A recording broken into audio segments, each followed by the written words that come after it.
Natal dan Tahun Baru. Rekan-rekan sekalian, dalam patroli ini ada beberapa hal yang ingin kita sampaikan. Yang pertama, juga rekan-rekan dalam patroli ini tidak sama seperti pada yang lalu. Kita akan periksa, laksanakan pemeriksaan dan wawancara. Kita himbau mereka yang berkumpul dan yang bersikap, silakan rekan-rekan dari Dokpol untuk mengambil contoh.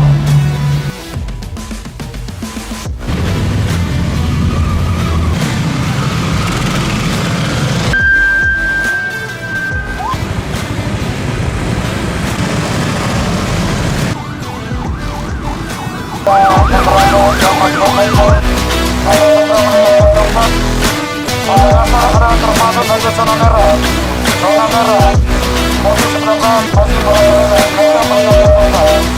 sekali lagi disampaikan kepada masyarakat yang berkumpul segera meninggalkan tempat.